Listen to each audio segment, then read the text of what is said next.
Assalamualaikum warahmatullahi wabarakatuh. Alhamdulillahilladzi ahyana ba'dama amatana wa ilaihin nusyur.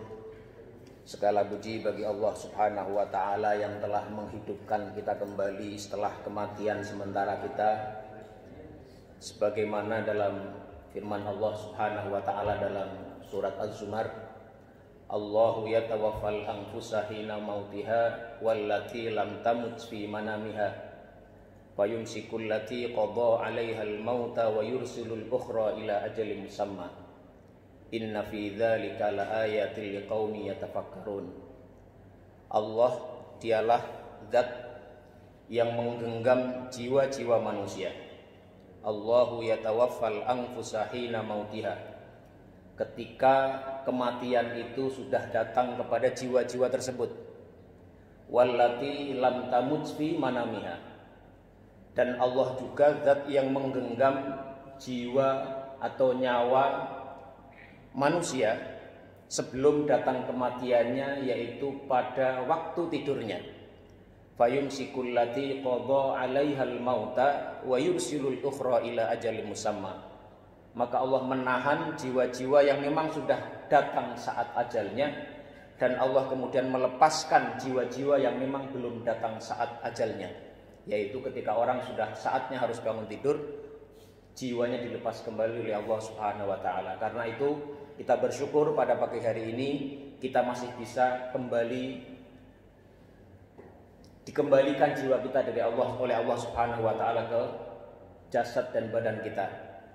Salawat serta salam mudah-mudahan senantiasa terlimpah kepada junjungan kita Nabi Agung Muhammad sallallahu alaihi wasallam. Allahumma shalli wa sallim wa barik ala nabiyyina wa maulana Muhammadin wa ala alihi wa ashabihi wa man tabi'ahu bi ihsanin ila yaumiddin. Ma'asyiral muslimin yang dirahmati Allah Subhanahu wa taala, pada pagi hari ini sebagai seorang pemain pengganti atau sebagai badal, insya Allah kita akan sama-sama belajar satu hal yang ringan-ringan saja, Pak, ya. Gak usah yang berat-berat. Kita pada pagi hari ini insya Allah akan sama-sama menyegarkan kembali pemahaman dan pengertian kita tentang satu hal yang sangat dekat sekali dengan kehidupan kita sehari-hari. Karena banyak orang yang punya kedekatan dengan satu hal, tetapi seringkali orang lupa dengan yang dekat-dekat itu.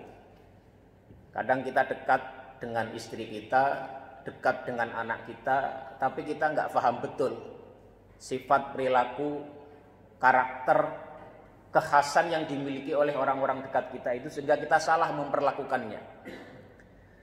Nah, ada satu hal pula yang sangat dekat sekali dengan kita, tapi mungkin saja kita melupakannya, melupakan hakikatnya, melupakan substansinya, melupakan apa-apa yang dikandung di dalamnya.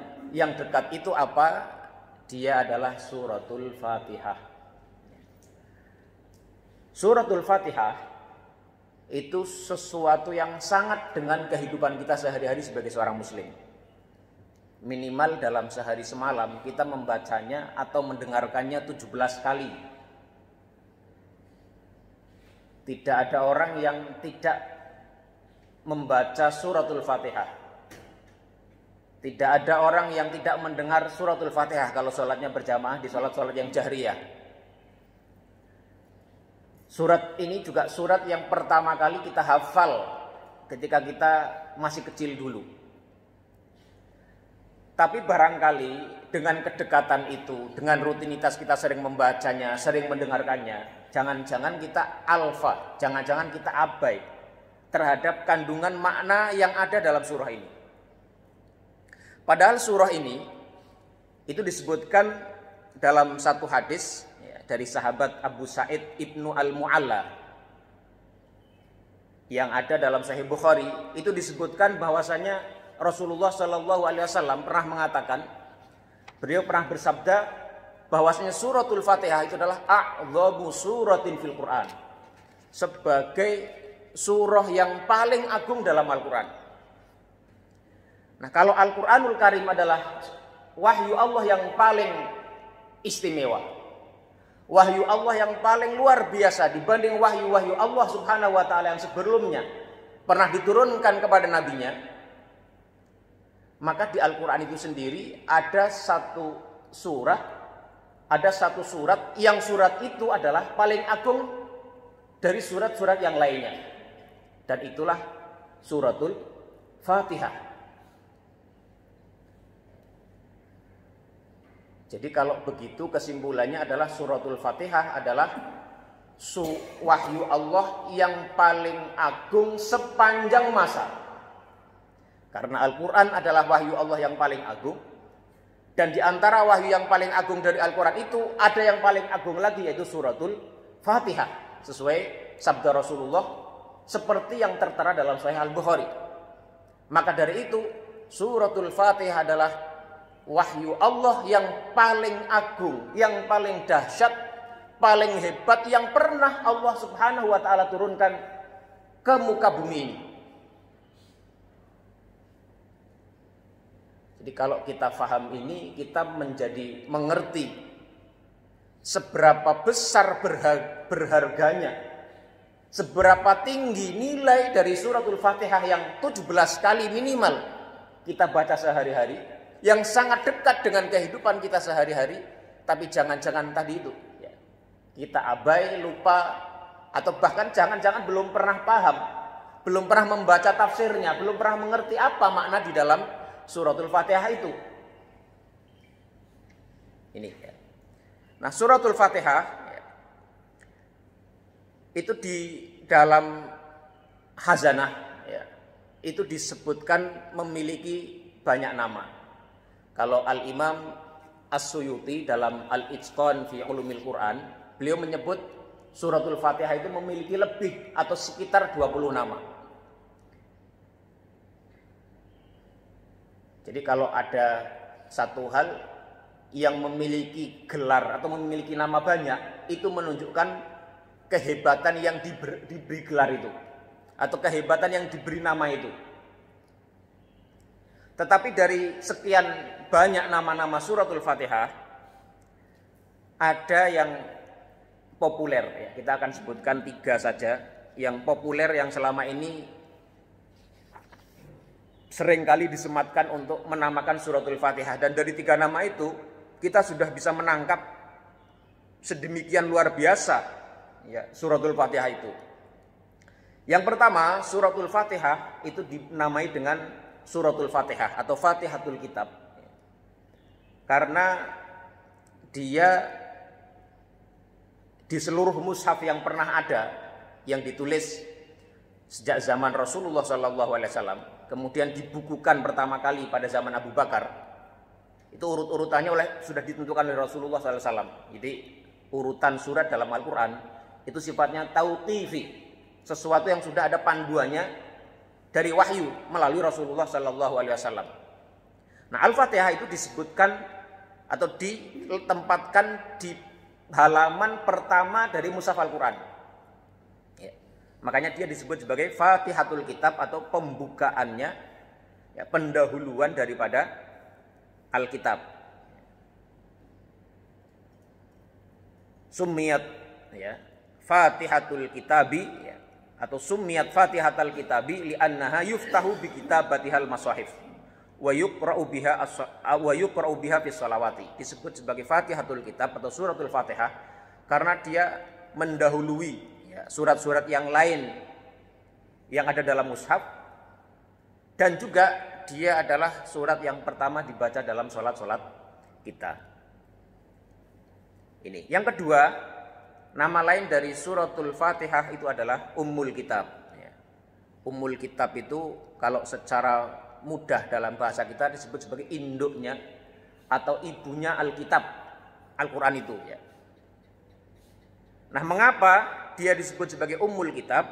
Listimaliha alal maqasidil asasiyati lil kitabil aziz.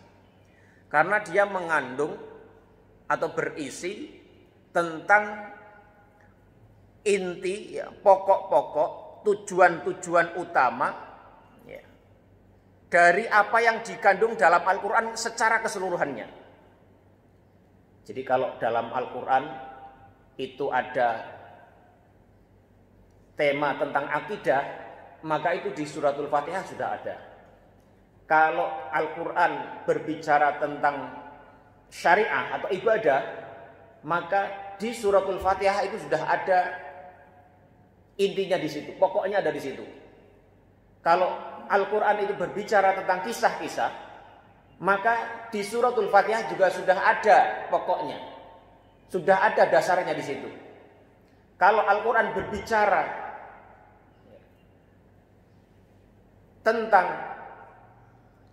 apalagi ya, kisah-kisah ada di situ, akidah ada di situ. Ya. Kemudian apalagi yang ada di situ ya. Pokoknya semua ada hari akhir ya. Maka juga Al-Fatihah sudah menyinggung tentang bab adanya hari akhir atau hari kiamat, dan itu sudah ada pokoknya dalam suratul Fatihah. Karena itu dia disebut sebagai Ummul Kitab, induknya atau ibunya dari Al-Quranul Karim itu sendiri. Ya. Kalau orang Arab itu menyebut ummun, ya. Ummun itu seringkali dipakai untuk sesuatu yang menjadi pokok dari hal lain. Ya, misalnya Mekah itu diberi gelar Ummul Qura, induknya negeri-negeri. Karena negeri yang pertama kali dibangun ya Mekah oleh Nabi Adam dulu. Ka'bah itu dibangun oleh Nabi Adam. Meskipun ada riwayat yang lain menyebutkan dibangun oleh malaikat sebelumnya. Kemudian Nabi Ibrahim itu hanya meninggikan lagi, membangun kembali. Makanya dalam satu ayat disebutkan wa id yarfa'u Ibrahimul qawaida minal baiti wa Ismailu. Rabbana taqabbal minna innaka antas samiul alim. Wa id yarfa'u Ibrahimul qawaida, dan ketika Nabi Ibrahim meninggikan kembali, ya, membangun kembali pondasi-pondasi daripada Ka'bah. Jadi Mekah disebut sebagai Ummul Qura karena dia menjadi induknya negeri-negeri ini. Ummul Kitab itu juga seringkali dinamakan dengan nama lain dengan Ummul Quran ya. Induknya atau ibundanya Al-Quran, ibundanya kitab. Nah, kalau kita di zaman sekarang sering melihat ada disertasi atau ada tesis ya. Terus di depannya itu ada executive summary ya. Itu sebenarnya sekian ratus abad yang lalu itu Al-Quran sudah memulainya. Jadi para doktor, para akademisi yang nulis buku, ya, nulis disertasi, nulis tesis, diawali di depannya dengan executive summary, itu sebenarnya Al-Quran sudah mencontohkan itu jauh sebelumnya. Mengapa? Karena sebagai pembukaan, ya, dia sekaligus juga menjadi surah dengan ya, keringkasan ayat-ayatnya. Dengan pendeknya surat itu tapi sudah bisa menampung inti pokok-pokok dari seluruh apa yang akan dikandung dalam Al-Quran semuanya. Ya, ini. Kemudian nama yang ketiga, ya, suratul Fatihah itu juga disebut sebagai As-Sab'ul Mathani, 7 yang diulang-ulang. Ya. Karena memang suratul Fatihah itu ayatnya ada 7. Ayatnya itu 7, semua ulama mayoritas sepakat, meskipun ada yang menyebutnya 6 ayat karena mengecualikan bismillah. Ada di antara para ulama yang mengatakan bismillah bukan awal daripada surat Al-Fatihah, tapi surat Al-Fatihah dimulai dari alhamdulillah. Alhamdulillahirabbil alamin. Namun ada juga yang menyebutkan jumlahnya ada 8 ya. Karena bismillah itu bagian dari ayat, kemudian iyyaka na'budu satu ayat sendiri. Iyyaka nasta'in itu satu ayat sendiri. Kalau isinya tetap sama, cuma menghitungnya yang berbeda. Makanya kalau kita membaca atau mendengar jumlah ayat dalam Al-Quran ada berapa, itu mungkin saja orang bisa berbeda pendapat. Bukan ayatnya beda, tapi hanya menghitungnya, cara menghitungnya berbeda-beda. Kalau kebanyakan ulama Saudi itu mengatakan Al-Fatihah 7 suratnya, ayatnya. Bismillah itu tidak termasuk bagian dari surat itu, makanya mereka kalau membacanya tidak dikeraskan. Nah, ayat yang ketujuhnya mana? Yaitu siratal ladzina an'amta alaihim. ya, titik, baru ghairil maghdubi alaihim waladhdallin, itu ayat yang ke-7. Makanya imam-imam itu kalau membaca surat Fatihah, bagi yang meyakini bahwasanya siratal ladzina an'amta alaihim ghairil maghdubi alaihim waladhdallin adalah ayat yang ke-7 satu ayat, ya sebaiknya tidak berhenti di siratal ladzina an'amta alaihim. Berhenti kemudian ghairil maghdubi alaihim waladhdallin. Tapi bagi yang meyakini bahwasanya siratal ladzina an'amta alaihim siratal ladzina an'amta alaihim itu ayat ke-6 waqaf, kemudian ghairil maghdubi alaihim waladhdallin, ya itu satu ayat yang tersendiri, maka mereka berhenti ya. Siratal ladzina an'amta alaihim, baru berhenti ghairil maghdubi alaihim waladhdallin. Amin ya. As-sab'ul matsani, 7 ayat yang diulang-ulang. Maksudnya apa? Maksudnya yang pertama adalah karena surat ini surat yang dibaca berulang-ulang oleh seorang muslim. Yang kedua maknanya adalah dari as-sab'ul ma'ani itu, as-sab'ul matsani itu adalah karena kandungan isi yang ada di dalam suratul Fatihah itu diulang-ulang lagi di dalam ayat-ayat yang datang setelahnya dalam mushaf itu. Itu jadi dari 3 nama ini saja kita sudah sekilas bisa menangkap betapa suratul Fatihah yang disebut oleh Rasulullah SAW sebagai a'dhamu suratin fil Quran, surah yang paling agung dalam Al-Quran, itu memang memiliki keistimewaan yang berbeda dengan surat-surat lainnya. Ya, nanti ada banyak ayat-ayat lain, nama-nama lain untuk menyebut suratul Fatihah. Ada yang menyebutnya suratul syifa, surat yang menyembuhkan. Ya. Karena memang ada hadis ya, bagaimana ada sekelompok sahabat itu pergi ke satu tempat ya, melakukan perjalanan jauh, safar. Mereka kemalaman ya, mampir di satu kabilah, minta untuk bisa menginap di wilayah itu. Mereka tidak mengizinkannya. Enggak berapa lama kemudian ada laporan ternyata kepala suku mereka itu disengat oleh binatang. Ya, entah itu ular, entah kalajengking. Di hadis itu tidak disebutkan.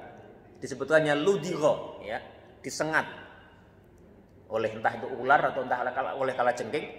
Kemudian karena sengatan itu dia terkena sakit yang sukar dicari obatnya. Dicari ke sana kemari nggak ketemu obatnya. Akhirnya bertanya, ngomong ada musafir yang datang, coba ditanyakan, jangan-jangan mereka punya penawarnya, punya obatnya. Maka kemudian ditanyakanlah kepada sekelompok para sahabat ini, apakah ada di antara kalian yang bisa mengerti cara untuk menyembuhkan kepala suku kami yang kena sengatan itu? Maka mereka karena tadinya mau nginep di situ nggak boleh, ya, mereka mempersyaratkan satu hal. Ya udah, kami bisa ya mencoba mengobati kepala sukumu, tapi syaratnya harus ada imbalannya. Akhirnya disepakati imbalannya beberapa ekor kambing. Ya. Akhirnya salah seorang di antara mereka itu membacakan suratul Fatihah. Dan alhamdulillah sembuh ya dengan bacaan suratul Fatihah itu. Maka dari itu surah ini ya, suratul Fatihah salah satu namanya adalah surah Asy-Syifa ya, surat yang bisa menjadi sebab kesembuhan. Dan suratul Fatihah, nah itu hadis tadi ya. Kemudian akhirnya singkat cerita, setelah kepala sukunya tadi sembuh ya, akhirnya mereka mendapatkan itu sekawanan kambing yang menjadi hadiah daripada upah mereka membacakan ruqyah dengan suratul Fatihah tadi. Ini hadis sahih. Akhirnya mereka bawa itu kambing-kambing itu ke Madinah ketika mereka kembali dan dilaporkan kepada Rasulullah SAW. Dan memang Rasulullah kemudian mengafirmasi, ya, mengakui itu, ya. Dan itulah kemudian menjadi dasar suratul Fatihah seringkali dibacakan oleh banyak orang untuk sebagai obat, sebagai ruqyah bagi orang-orang yang sedang terkena sakit, apapun sakitnya. Cuma masalahnya itu kan doa ya, ataupun ruqyah itu tergantung orang yang membacakannya juga kadang-kadang ya. Itu ibarat panah kalau kata Ibnu Qayyim itu. Doa itu kadang-kadang ibarat panah ya. Tergantung busur itu hatinya. Hati orang yang membaca itu ibarat busurnya. Seberapa kuat busur itu? Ya, kalau busurnya kuat, panahnya bisa ditarik ya dengan dengan kuat, dia akan meluncur deras ke tujuan dan bisa tepat mengenai sasaran. Tapi kalau busurnya lemah, ya dia nggak akan nyampe itu ya, ke tempat sasaran yang ingin dicapai. Itu. Ada sejumlah nama lain yang mungkin tidak perlu kita bahas ya. Masing-masing nama itu cukup contoh-contoh 3 dan plus 1 tadi ya, Asy-Syifa tadi, yang menunjukkan bahwasanya suratul Fatihah ini adalah surat yang sangat istimewa. Ya. Bahkan di antara keistimewaan yang lain itu Rasulullah SAW juga pernah mengatakan ya, bahwasanya suratul Fatihah itu adalah surah yang juga lam yu'ta ya, nabiyun ya. Lam yu'tahu atau lam yu'tahuma lam yu'taha nabiyun qablak ya. Tidak ada nabi yang sebelumnya pernah mendapatkan surat yang semisal, wahyu yang semisal. Ini ya, beberapa fadilah atau keutamaan yang dimiliki oleh suratul Fatihah. Nah, ma'asyiral muslimin yang dirahmati Allah Subhanahu wa taala. Sekarang kita mencoba masuk ke ayat-ayat dari suratul Fatihah itu. Tadi kalau tadi sudah kita sampaikan bahwasanya suratul Fatihah semua ulama rata-rata kecuali ada yang syadz tadi. Syadz itu artinya menyimpang. Ada yang menyatakan 6, ada yang menyatakan 7, itu disebutkan dalam kitab tafsir. Tapi pendapat itu adalah pendapat yang sangat syadz, menyimpang karena menyalahi pendapat hampir 99% ulama mengatakan ayatnya ada 7. Cuma bedanya nanti ada yang mengatakan Bismillahirrahmanirrahim adalah bagian dari surat Al-Fatihah, ada yang mengatakan tidak. Dan itu sudah biasa ya. Di dalam penjelasan kitab-kitab tafsir itu sudah tegas. Jadi kalau ada orang bilang, oh Bismillah itu bukan bagian dari surat Al-Fatihah, enggak masalah. Tapi Bismillahirrahmanirrahim, semua ulama sepakat dia bagian dari Al-Quran. Mengapa? Karena kata Bismillahirrahmanirrahim itu secara lengkap disebutkan di surat yang lain. Ya. Yaitu ketika ada satu ayat ya, di surat An-Naml kalau nggak salah ya, itu menyebutkan surat daripada Nabi Sulaiman kepada Ratu Syeba. Dia mengatakan innahu min Sulaimana innahu bismillahirrahmanirrahim. Jadi kata Bismillahirrahmanirrahim itu disepakati bagian dari Al-Quran, tetapi tidak disepakati dia bagian dari surat Al-Fatihah atau tidak. Ini. Nah, Bismillahirrahmanirrahim itu dengan kata Bismillahirrahmanirrahim itu artinya kita mengatakan Bismillah dengan, kalau kita dalam terjemah Quran itu Bismillah dengan menyebut nama Allah. Sifatnya Allah Ar-Rahman dan Ar-Rahim, yang maha pengasih lagi maha penyayang. Ketika kita menyebut Bismillah dan itu ditempatkan di bagian pertama dari surat Al-Fatihah, ditempatkan di ayat yang pertama dari urutan mushaf yang ada, maka di situ seakan-akan Allah Subhanahu wa taala ingin mengajarkan kepada kita bahwasanya memulai sesuatu itu dengan Bismillah. Ini diperkuat dengan ayat yang pertama kali turun dari Allah Subhanahu wa taala kepada Rasulullah sallallahu alaihi wasallam itu Iqra apa? Bismi rabbikal ladzi khalaq. Bacalah wahai Muhammad bismi rabbika, dengan nama Rabbmu alladzi khalaq, yang dia adalah zat yang menciptakan. Jadi wahyu yang pertama turun memerintahkan Nabi untuk membaca, dan membacanya itu dimulai dengan Bismillah, dengan Bismi Rabbika, dengan nama Tuhanmu. Nah, Bismillahirrahmanirrahim itu juga ayat yang pertama yang ditempatkan di awal mushaf, ditempatkan di ayat yang pertama dari suratul Fatihah.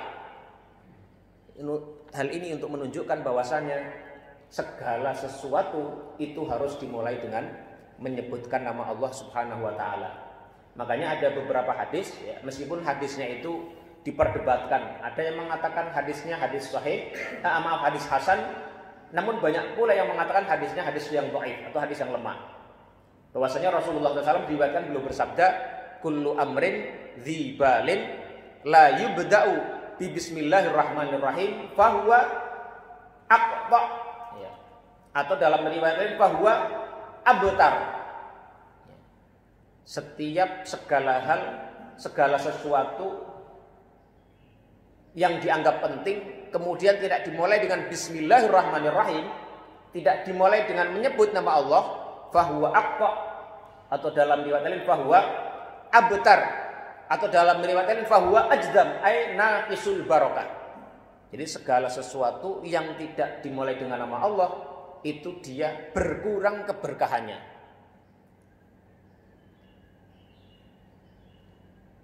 Jadi kalau kita mau keluar rumah baca bismillah tawakkalna 'ala Allah.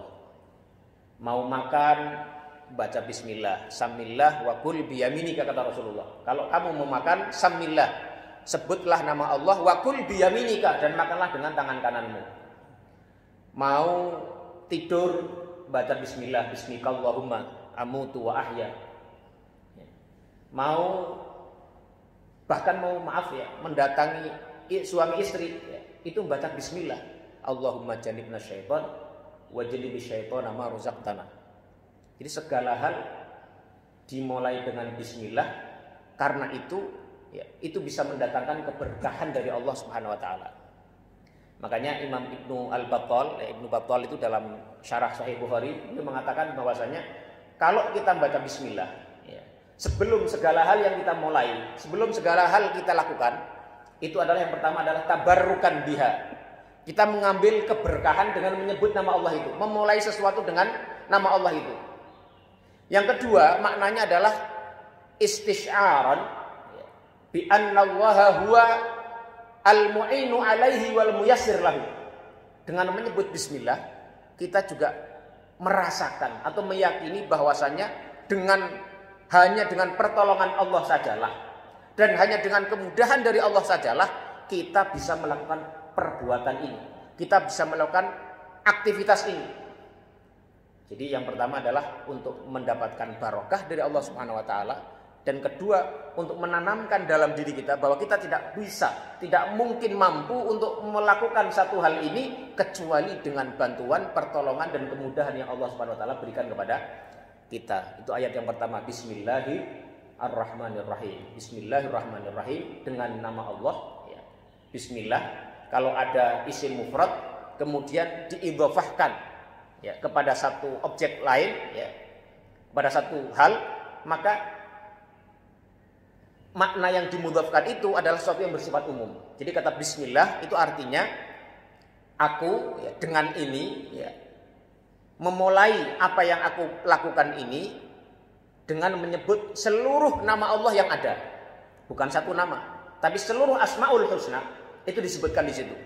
Ya, karena apa? Karena dalam kaidah bahasa Arab itu kalau ada isim mufrad diidhofahkan kepada satu hal, maka mufradnya ini artinya al-umum ya. Lidalalah al-amah, untuk menunjukkan satu hal yang umum.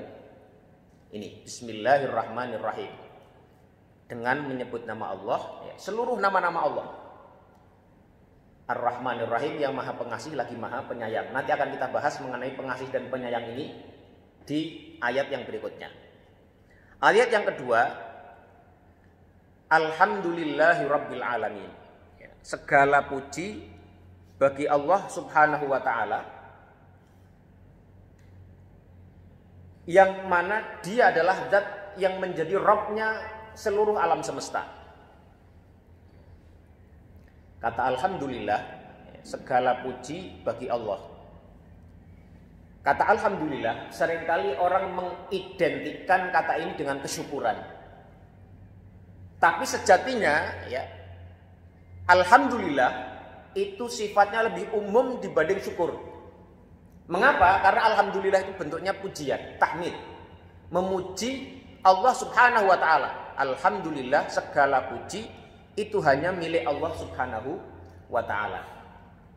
Itu bedanya syukur dengan pujian. Itu adalah seperti kalau kita mengatakan ya, kalau syukur, ungkapan terima kasih itu adalah ungkapan yang kita berikan apresiasi kepada orang yang kebaikannya itu ada hubungannya dengan kita. Ada orang ngasih bantuan ke kita, kita berterima kasih kepada dia, itu artinya syukur, kita berterima kasih. Ada orang menolong kita, itu kita berterima kasih kepada dia, itu syukur. Tapi kalau kita mendengar ada orang si fulan, jemaah Masjid Baitul Izzah, dia terkenal orang yang sangat dermawan,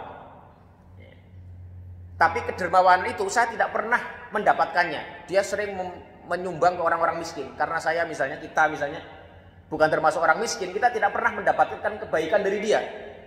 Tapi karena kita tahu dia memiliki sifat yang utama itu, kita memuji dia, itu namanya alhamdu, itu namanya at-tahmid, itu namanya pujian. Jadi mengapresiasi, mengakui kesempurnaan, kelebihan, keutamaan, keunggulan, keagungan sifat satu hal, yang keagungan itu tidak mesti punya hubungan dengan kita, itulah tahmid, itulah alhamdu.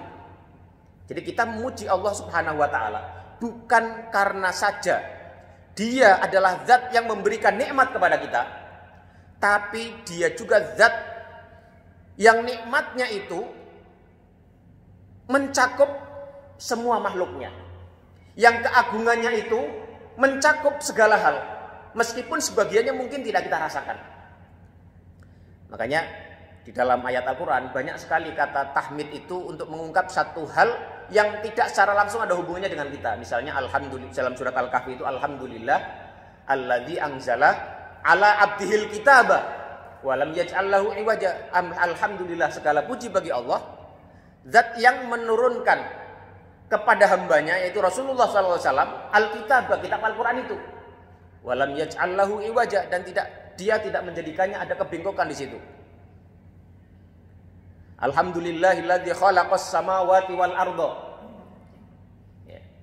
Segala puji bagi Allah, zat yang menciptakan langit dan bumi, dan seterusnya. Jadi kata alhamdulillah, tahmid itu sifatnya lebih umum dibanding syukur. Makanya para ahli tafsir itu memaknai alhamdu huwa tsana'u bil jamili ala jihati ta'zimi wa tabjili, yaitu memuji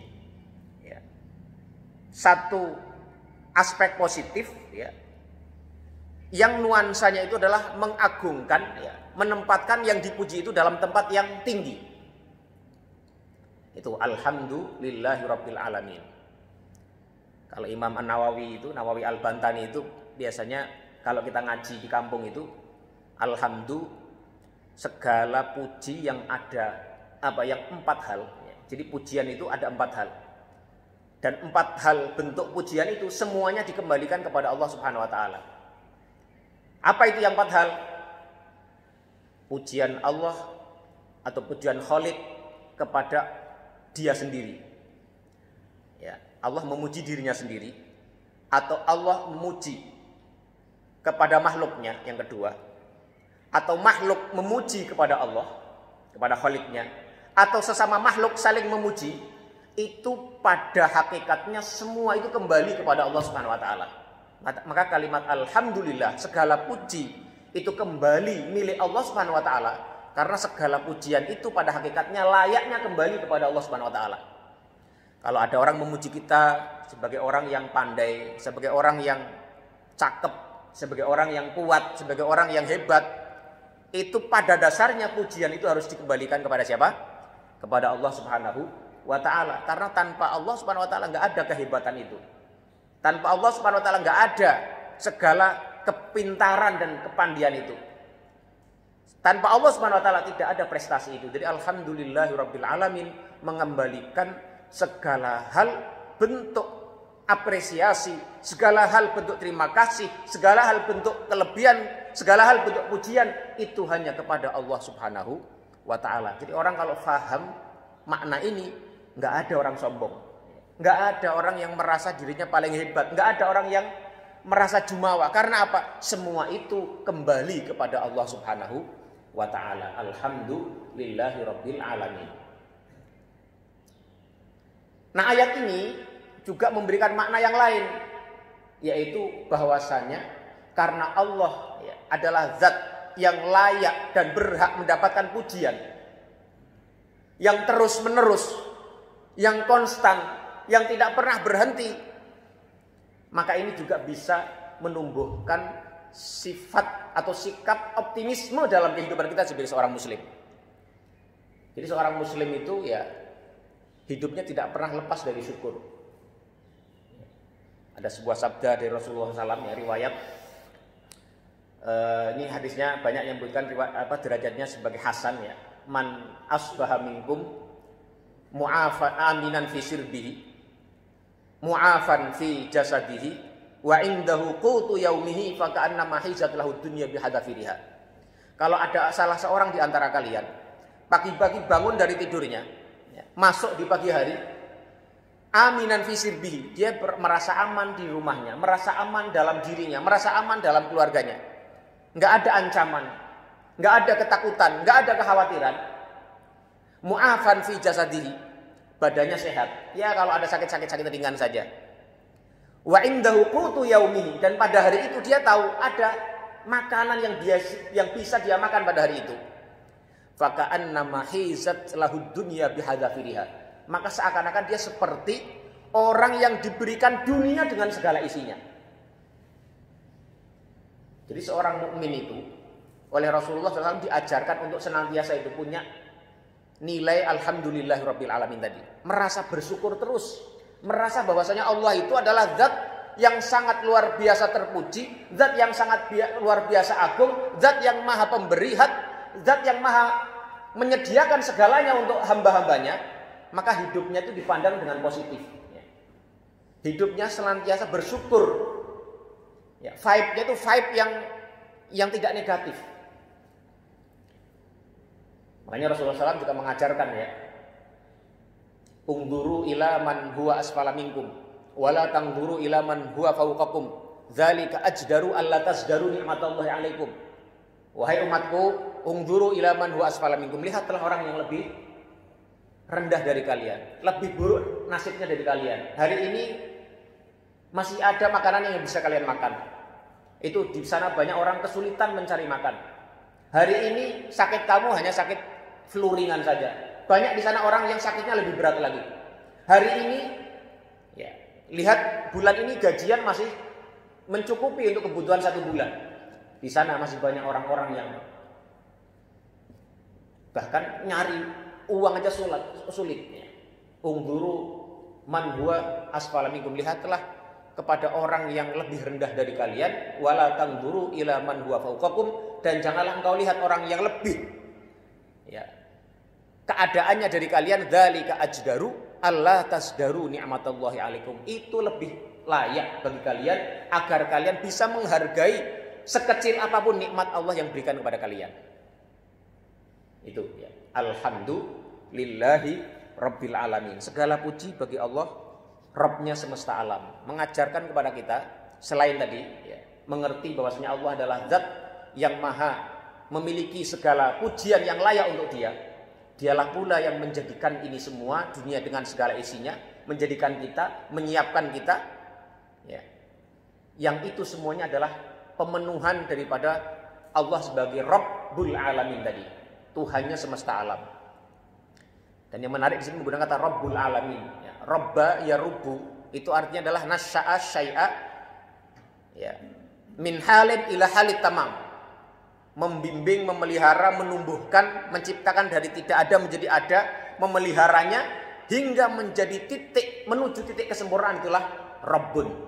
Jadi kata Rabbul alamin, Rabbnya semesta alam, itu dialah zat yang menjaga, menciptakan, melestarikan, menyediakan segala perangkat-perangkat yang memungkinkan alam semesta ini berjalan. Itulah Rabbul alamin, dan itulah zat yang layak untuk mendapatkan pujian dari kita. Alhamdulillahi rabbil alamin. Itu. Kemudian ayat yang ketiga, Ar-Rahmanir Rahim. Ya. Kalau kita baca terjemahan, ya, terjemahan dalam bahasa Indonesia itu yang Maha Pengasih dan Maha Penyayang. Bedanya apa? Itu nggak jelas. Coba di sini siapa yang bisa membedakan antara kata pengasih dan penyayang? Apa bedanya? Nggak ada bedanya. Tapi kalau kita rujuk kepada bahasa aslinya, bahasa Arab, Ar-Rahman Ar-Rahim, itu kelihatan sekali jelas bedanya. Jadi Ar-Rahman Ar-Rahim itu dua nama dari nama-nama Allah Subhanahu wa taala, ya, dua nama dari sekian banyak Asmaul Husna yang sangat istimewa sekali. Para ulama sudah membahas perbedaan makna ini. Ada yang mengatakan ya makna ini maknanya sama sebenarnya, ya. Cuma kalau disebutkan sendiri, ya, masing-masing itu bisa menggantikan yang lainnya. Tapi kalau disebutkan secara bersama-sama itu memiliki perbedaan antara satu dengan lainnya. Nah, bedanya apa? Ar-Rahman itu ada yang memaknai adalah Ar-Rahman itu adalah rahmat Allah Subhanahu wa taala yang bersifat umum. Jadi Allah Subhanahu wa taala kasih sayangnya, rahmatnya itu bersifat umum, mau orang kafir, mau orang mukmin, mau anak kecil, mau orang dewasa, mau manusia, mau binatang, mau tumbuh-tumbuhan, itu semua mendapatkan rahmat Allah Subhanahu wa taala. Maka dalam surat Al-A'raf disebutkan wasi'at rahmati kullasyai. Rahmatku itu mencakup segala hal. Orang yang mengatakan Tuhan ada 3 saja dapat rahmat dari Allah Subhanahu wa taala, maksudnya mereka masih diberi nafas, masih diberi kesehatan, masih diberi rizki. Karena apa? Itu adalah implementasi dari sifat Allah sebagai Zat Ar-Rahman, ya, yang memang rahmatnya itu mencakup segala hal. Nah, sedangkan Ar-Rahim itu adalah sifat rahmat Allah yang rahmatnya khusus diberikan kepada orang-orang yang beriman. Wa kana bil mu'minina rahima. Dan dia Allah Subhanahu wa taala bil mu'minina terhadap orang-orang yang mukmin rahima, sebagai zat yang maha memberi rahmat. Jadi kalau kita ngaji di kampung itu Ar-Rahmani, ya, zat yang rahmatnya itu mencakup segala hal, War-Rahimi, Ar-Rahimi, zat yang rahmatnya khusus diberikan kepada orang-orang yang beriman saja, orang-orang yang bertakwa dan beriman kepada Allah Subhanahu wa taala saja. Jadi orang yang enggak beriman juga dapat rahmat, tapi orang yang beriman mendapat rahmat berkali lipat. Itu yang pertama. Yang kedua, makna Ar-Rahman Ar-Rahim itu juga ada yang mengatakan bahwasanya Ar-Rahman itu adalah zat yang memang rahmatnya itu senantiasa ada dalam dirinya. Tetapi kata Ar-Rahim itu adalah ketika rahmat itu diberikan kepada hambanya, diberikan kepada makhluknya, itulah di situ Allah sebagai Ar-Rahim. Makanya semua, ya, sifat Allah yang disebutkan dalam Al-Quran, yang disebutkan Rahimun, itu pasti terkait dengan makhluknya. Misalnya tadi, wa kana bil mu'minina rahima. Dialah zat yang kepada orang mukmin dia bersifat rahim, maha menyayangi dan mengasihinya. Ya. Wa in ta'uddu ni'matallahi la tuhsuha, innallaha ghafurun rahim. Ya. Maha pengampun dan maha menyayangi pada makhluknya. Tapi kalau Rahman itu zatnya itu sudah memiliki sifat rahmat itu yang secara terus-menerus ada dalam dirinya. Ini mirip-mirip meskipun tidak sama, ya. Walillahil mathalul a'la. Kalau kita menyifati orang itu orang kaya. Sebut orang kaya itu adalah ketika kita mensifati kekayaannya itu ada bersama dia terus. Nah, orang yang kaya ya sudah, uangnya bersama dia. Tapi kekayaannya itu bisa disalurkan atau tidak, itu nanti lain hal. Itu beda dengan misalnya kita menyebut dia orang yang suka memberi.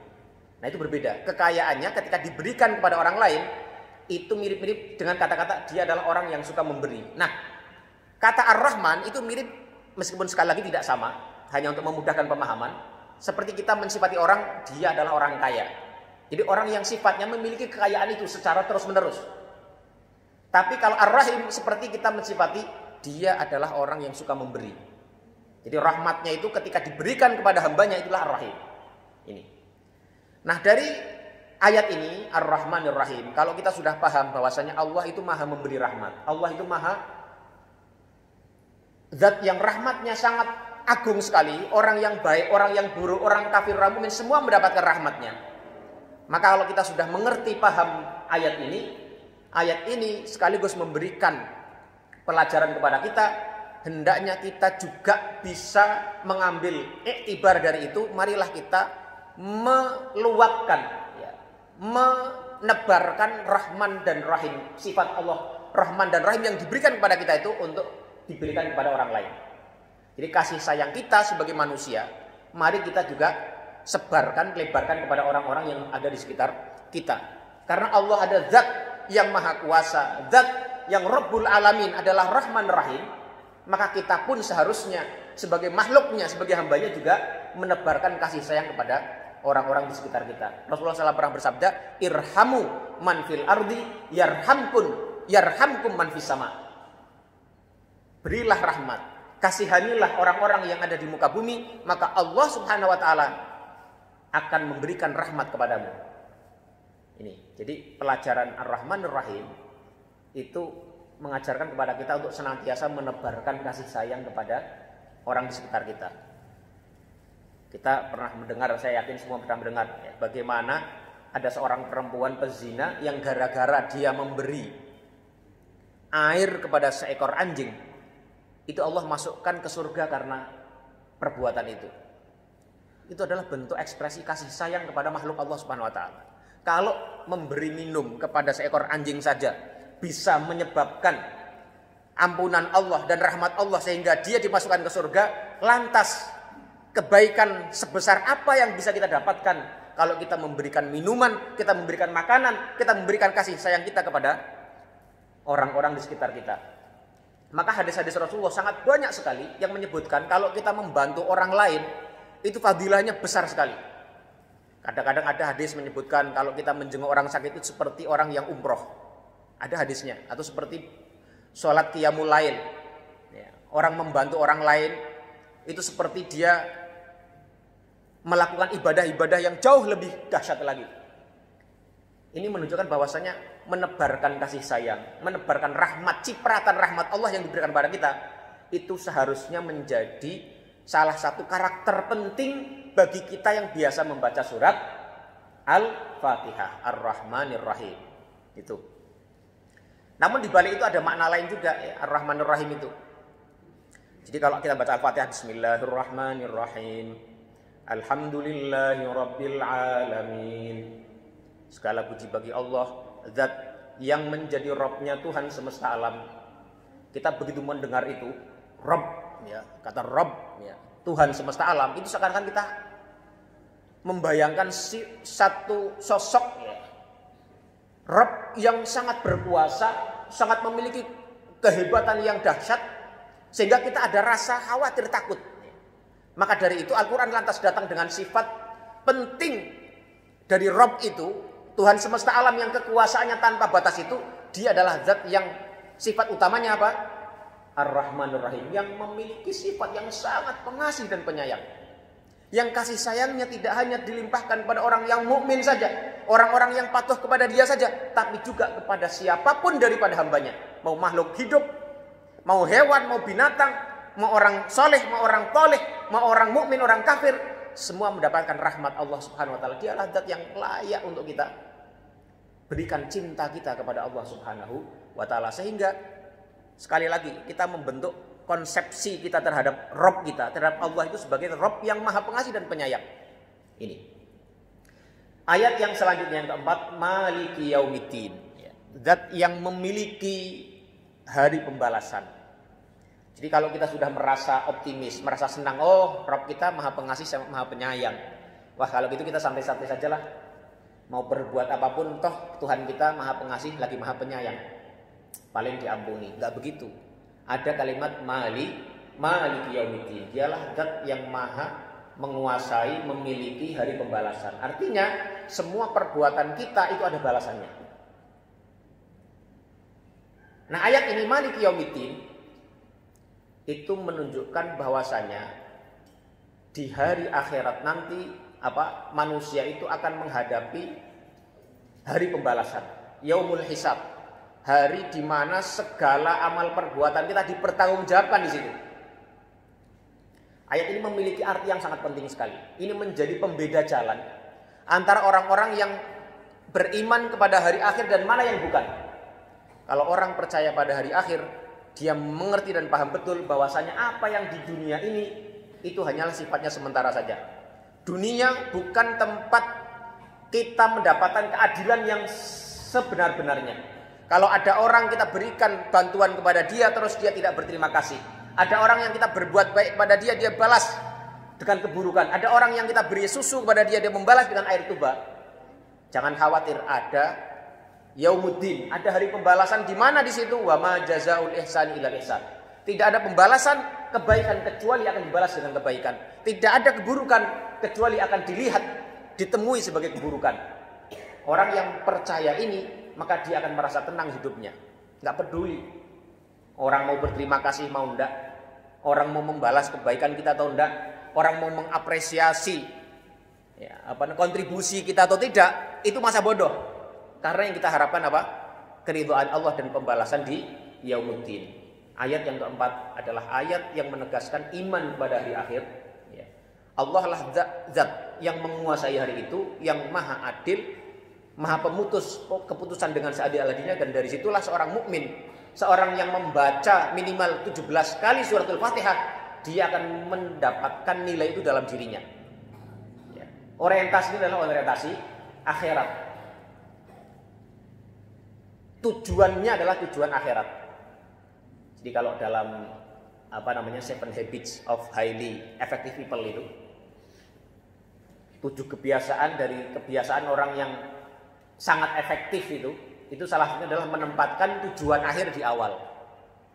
Nah, kita sebagai seorang yang membaca suratul Fatihah, yang paham bahwasanya ada hari akhir setelah kematian kita nanti, kita harus menempatkannya di awal sebelum berbuat sesuatu yang mendasari segala perilaku kita. Kita ingat bahwasanya nanti ada hari pembalasan, nanti ada hari akhir, sehingga perilaku kita terkontrol yang pertama. Yang kedua, segala hal kita kembalikan ke hari akhir itu. Tadi mau orang berterima kasih, mau apa, masa bodoh. Yang penting nanti hari akhir semua akan mendapatkan balasannya. Fa may ya'mal mithqala dzarratin khairan yarah wa may ya'mal mithqala dzarratin syarran yarah. Dan barang siapa yang mengerjakan kebaikan walaupun sebesar dzarrah, dia akan melihatnya itu. Dan sebaliknya siapa yang mengerjakan keburukan, dia juga akan menemuinya di hari akhir nanti. Jadi nggak akan pernah merasa sia-sia, nggak akan pernah dunia ini nggak adil. Ya memang dunia tidak bukan tempat mencari keadilan, itu negeri ujian. Ini ya, maliki yaumiddin. Iyyaka na'budu wa iyyaka nasta'in. Kepadamulah kami menyembah dan kepadamulah kami mohon pertolongan. Kata kerja pertama yang disebutkan dalam Al-Quran itu adalah kata na'budu, kami menyembah. Jadi manusia itu memang tujuan diciptakannya oleh Allah Subhanahu wa taala adalah untuk beribadah, menyembah kepada Allah Subhanahu wa taala. Maka kata kerja yang pertama kali disebutkan dalam Al-Quran adalah na'budu. Iyyaka, kepadamulah wahai Allah, na'budu kami menyembah, wa iyyaka dan hanya kepadamulah nasta'inu kami mohon pertolongan. Dan kata perintah pertama yang disebutkan dalam mushaf Al-Quran juga perintah untuk beribadah. Dari dalam surat Al-Baqarah ayat berapa itu? 18 atau 28 itu. Ya ayyuhan nasu u'budu rabbakum. Ya, wahai manusia, sembahlah, beribadah kalian kepada Rabb kalian. Jadi aktivitas kita seorang pembaca Al-Fatihah itu adalah senantiasa ingin menjadikan seluruh perbuatannya sebagai ibadah kepada Allah Subhanahu wa taala. Kalau kita sudah memulai segala sesuatu dengan bismillah, maka perbuatan tadi, mau tidur itu bernilai ibadah, makan bernilai ibadah, olahraga, jogging bernilai ibadah, mencari kerja sudah diniati bismillah karena Allah dan hanya karena pertolongan Allah, bernilai ibadah. Jadi seorang mukmin pembaca Al-Fatihah senantiasa menjadikan orientasi hidupnya adalah orientasi untuk beribadah. Iyyaka na'budu wa iyyaka nasta'in. Orang tidak mungkin bisa beribadah tanpa pertolongan kepada Allah Subhanahu wa taala. Jadi iyyaka na'budu wa iyyaka nasta'in itu membuat kategori. Manusia itu ada yang beribadahnya kepada Allah tapi minta tolongnya kepada selain Allah. Kalau ke masjid sholat iya, Tapi giliran mengeluh, giliran mengadukan masalahnya ke dukun, itu bukan jamaahnya iyyaka na'budu wa iyyaka nasta'in. Ya. Orang kalau berdoa kepada Allah, minta kepada Allah benar-benar. Ya. Tapi sholat nggak mau, puasa nggak mau, dia bukan ya, umatnya iyyaka na'budu wa iyyaka nasta'in. Ya. Tapi umatnya iyyaka na'budu wa iyyaka nasta'in adalah orang yang ibadahnya kepada Allah, sholatnya rajin, puasanya rajin, tapi kalau minta tolong juga minta tolongnya kepada Allah Subhanahu wa taala. Rezeki lagi sempit, lagi susah, mengeluhnya kepada Allah Subhanahu wa taala. Lagi sakit, ya, mengeluh sakit, mengeluhnya kepada Allah Subhanahu wa taala. Ya boleh ke dokter boleh, ikhtiar boleh, ya. Tapi mengeluh dengan hati itu hanya kepada Allah Subhanahu wa taala. Anaknya ya, sakit-sakitan, ya, iyyaka na'budu wa iyyaka nasta'in. Ingat ini, kita ibadahnya kepada Allah, minta tolongnya juga kepada Allah Subhanahu wa taala. Sekali lagi jamaah ya, Baitul Izzah yang setiap 17 kali minimal membaca suratul Fatihah adalah jemaah yang iyyaka na'budu wa iyyaka nasta'in. Menyembahnya hanya kepada Allah, minta tolongnya juga kepada Allah Subhanahu wa taala. Ini syuruknya masih berapa menit lagi, Pak? Sudah? Ini lanjut apa berhenti? Ya? Lanjut sedikit ya. Sudah berapa menit yang lalu ini suruknya? 4 menit. Kita tunggu sampai 10 menit setelah suruk ya. Karena sholat sunnah setelah suruk itu bukan persis setelah suruk, Pak. Jadi setelah suruk itu dilarang justru. Hingga matahari naik kira-kira sepenggelahan tombak kalau orang fikih bilang itu ya. Jadi kira-kira 10 menit atau seperempat jam lah. Boleh lanjut sedikit ya. Iyyaka na'budu wa cepat-cepat saja. Iyyaka na'budu wa iyyaka nasta'in. Kita tunduk menyembah kepada Allah dan kepadanya pula kita minta pertolongan ya. Kemudian setelah iyyaka na'budu wa iyyaka nasta'in ya, ini juga memberikan makna kepada kita. Orang yang memahami makna iyyaka na'budu wa iyyaka nasta'in tidak akan syirik dan tidak akan riya ya. Jadi kalau kita mau riya, mau sedekah, kok lihat-lihat tetangga, mau berbuat baik, lihat-lihat orang di sekitar kita, ingat iyyaka na'budu, ya Allah kepadamu lah kami menyembah. Saya kalau mau sedekah, mau nyumbang itu ya iyyaka, hanya karena kamu ya Allah. Wes terserah tetangga mau bilang apa, pengurus masjid mau bilang apa, iyyaka na'budu wa iyyaka nasta'in ya. Dan orang yang mengatakan iyyaka nasta'in, kepadamu lah kami minta tolong, juga tidak akan menjadi orang yang sombong. Karena apa? Dengan iyyaka nasta'in, hanya kepadamulah kami minta pertolongan ya Allah. Kepadamulah kami minta kekuatan ya Allah. Kepadamulah kami minta kemudahan ya Allah. Kalau kita berhasil, kalau kita hebat, iyyaka nasta'in, kepadamulah kami minta ya Allah. Jadi orang yang iyyaka na'budu wa iyyaka nasta'in itu adalah orang yang ikhlas dalam ibadahnya, dan orang yang tidak akan merasa ujub, merasa sombong, merasa takabur, merasa hebat diri dengan capaian-capaian yang dia capai. Iyyaka na'budu wa iyyaka nasta'in. Yang keenam, ihdinas siratal mustaqim. Ya, ihdinas siratal mustaqim, berilah kami hidayah ya Allah ya, kepada jalan yang lurus. Kata ihdinas siratal mustaqim itu maknanya bisa tunjukkanlah kepada kami jalan yang lurus, atau tetapkanlah kami kepada jalan yang lurus. Kalau kita sebagai orang yang sudah beriman, orang yang sudah berislam, kata ihdinas siratal mustaqim itu artinya tetapkanlah kita di jalan yang lurus. Kalau ada yang kurang, tambahilah ya Allah. Kalau ada yang melenceng-melenceng dikit, luruskanlah ya Allah. Kalau ada yang bergeser, balikkan lagi ya Allah. Ihdinas siratal mustaqim ya. Jadi seorang mukmin yang senantiasa membaca ayat ihdinas siratal mustaqim adalah seorang mukmin yang senantiasa berupaya untuk bersikap konsisten dalam amal perbuatannya, berupaya untuk istiqomah dalam semua aktivitas kesehariannya ya. Menjaga betul ya, on the track ya, di jalur yang memang seharusnya. Kalau misalnya tergelincir, ya segera sadar ya. Orang itu nggak ada yang nggak salah ya. Kullu bani Adam khata'un wa khairul khata'ina tawwabun. Karena tadi kita membawa semangat ihdinas siratal mustaqim. Ya. tunjukkanlah kepada kami kepada jalan yang lurus, atau tetapkanlah kami kepada jalan yang lurus, atau kembalikanlah kami kepada jalan yang lurus. Ihdinas siratal mustaqim. Ini ya. Siratal ladzina an'amta 'alaihim ghairil maghdubi 'alaihim waladdallin, ya, yaitu jalannya orang-orang yang engkau beri nikmat kepada mereka. Siapa orang-orang yang diberi nikmat? Itu kalau kita kembalikan kepada salah satu ayat itu, wa may yuti'illaha war rasula faulaika ma'al ladzina an'amta 'alaihim minan nabiyyina was-siddiqina wasyuhada'i was-salihina wa hasuna ulaika rafiqa. Orang-orang yang diberikan nikmat oleh Allah Subhanahu wa taala adalah para nabi, para orang-orang yang siddiqin, para syuhada dan para solihin. Jadi ukuran kenikmatan itu bukan ukuran duniawi.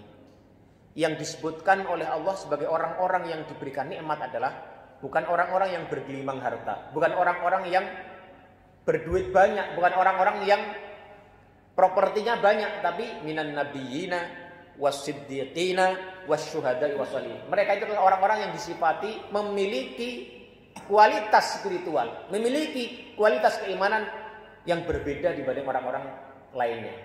Jadi ukuran kenikmatan itu adalah ukurannya bukan duniawi, tapi ukurannya ini. Ya, para nabi, para syuhada, para solihin. Jadi kalau kita hidup nyaman itu aslinya, kalau kita belum bisa beriman dengan baik, ya bukan yang an'amta 'alaihim, bukan orang yang kau berikan nikmat ya Allah. Jadi nikmat hakikatnya yaitu ya, nikmat yang diberikan para nabi, para syuhada, para solihin. Bukan diberikan pada al-asriya wal aghniya, ya, wa ashabil amwal, bukan. Ya. Ukuran kenikmatan sekali lagi adalah ini. Ya. Jadi orang-orang yang membaca suratul Fatihah dalam hatinya senantiasa tertanam bahwasanya ukuran kenikmatan yang sejati, ukuran kenikmatan yang hakiki adalah nikmat iman dan nikmat Islam. Itu yang membuat tenang. Ya. Ghairil maghdubi 'alaihim, bukanlah orang-orang yang engkau murkai. Orang yang engkau murkai itu adalah menurut para mufasir, ya, sesuai dengan satu sabda Rasulullah, itu adalah mereka orang-orang Yahudi. Mengapa orang-orang Yahudi disebut sebagai al-maghdubi 'alaihim? Ya. Karena memang banyak ayat yang menyebutkan mereka diberikan kemurkaan oleh Allah Subhanahu wa taala. Wa ba'u bi ghadabin minallah. Ketika Allah bercerita tentang orang-orang Yahudi Bani Israel itu, wa ba'u bi ghadabin minallah. Mereka kembali dengan kemurkaan Allah terhadap mereka. Malla'anahullahu wa ghadiba 'alaihi wa ja'ala minhum al-qiradata wal khanazira. Ya. Orang-orang adalah mereka orang-orang yang dilaknat oleh Allah Subhanahu wa taala, dimurkai oleh Allah Subhanahu wa taala, dan Allah menjadikan di antara mereka ada orang-orang yang dijadikan kera-kera dan babi-babi. Jadi mereka ini orang-orang Yahudi. Mengapa orang Yahudi disebut dengan al-maghdubi 'alaihim? Kalau menurut penjelasan para ulama, karena mereka itu tahu sesuatu atau tahu kebenaran tapi mengingkarinya. Jadi kalau ada atau kita ya, membaca dalam Al-Quran, ada menyebutkan orang Yahudi, ada menyebutkan orang-orang musyrik, ada menyebutkan orang-orang kafir, jangan lantas kita abaikan. Oh, ini kan surat ini tentang orang-orang kafir. Oh, ayat ini kan tentang Bani Israel. Oh, ayat ini kan tentang orang-orang Yahudi. Gak ada urusannya dengan kita. Enggak. Justru semua itu untuk menunjukkan kalau kita memiliki irisan karakter, irisan perbuatan, irisan kesamaan dengan mereka, ya kita bisa mirip dengan mereka. Kita termasuk bagian dari ayat yang dikecam, orang yang dikecam, pihak yang dikecam dari ayat itu. Seperti ini, al-maghdubi 'alaihim. Meskipun itu maknanya adalah orang-orang yang dimurkai, yaitu orang-orang Yahudi, tapi kalau kita memiliki irisan kesamaan dengan mereka, ya kita bisa mendapatkan irisan kemurkaan Allah itu terhadap kita. Waladhdallin, dan tidak pula orang-orang yang tersesat. Ai an-nasara. Orang-orang, mengapa orang Nasrani itu adalah disebut ad-dhalin? Karena mereka itu tersesat ya, dari jalan yang benar karena kebodohan mereka. Maunya berbuat baik, ya, maunya mengagungkan ya, Isa sampai menuhankannya, itu bisa masuk waladhdallin. Ya. Itulah yang disebut dengan wal dhalin. Makanya Rasulullah pernah bersabda, la tuturuni kama atratin nasara Isa bin Maryam. Janganlah kalian itu berlebih-lebihan dalam memujiku, mengagungkanku, menempatkanku pada posisi yang lebih tinggi sampai berlebih-lebihan kama atratin nasara Isa bin Maryam. Sebagaimana orang-orang Nasrani menempatkan Isa bin Maryam ke tempat yang melampaui tempat yang semestinya sampai akhirnya mereka menuhankan Isa bin Maryam. Inilah orang-orang yang ad-dhalin. Di ayat ini juga menjadi petunjuk bahwasanya kita perlu bercermin dari sejarah, bercermin dari masa lalu, bercermin dari orang-orang yang di luar kita. Siapa mereka tadi? Alladzina an'amta alaihim, kepada orang-orang yang baik, an-nabiyyin, syuhada, sholihin. Kita lihat, oh itu kebaikan itu kita ambil. Kepada orang-orang yang dimurkai, orang-orang yang berbuat buruk, kita bercermin juga. Oh, sifatnya jangan kita contoh. Ini sejarah ini penting sekali, perlu kita jadikan sebagai cermin dalam kita menimbang amal perbuatan kita. Jadi ayat ini sekaligus juga ya, menjadi pokok atau pondasi dasar dari adanya kisah-kisah dalam Al-Quran. Ayat ini juga menjadi ibrah bagi kita sebagai seorang yang sering membaca Al-Fatihah. Jadikanlah masa lalu, jadikanlah sejarah, jadikanlah orang-orang yang di sekitar kita sebagai cermin kita untuk kita berkaca.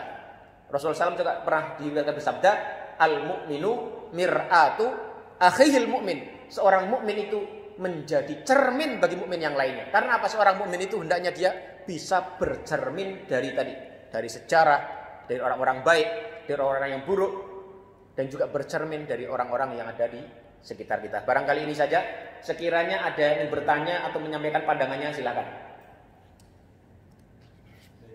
Terima kasih Ustaz sudah menyampaikan materi ini luar biasa hari ini. Tapi kalau misalnya kita baca Al-Fatihah, kalau terakhir itu ada kita selalu bilang amin saja. Nah itu kalau di dalam kedudukannya itu apa, penyebutannya itu apa Ustaz? Sehingga dalam Al-Fatihah itu sehingga dalam sholat pun kita selalu menyebutkan amin. Itu bagaimana Ustaz? Ya, terima kasih.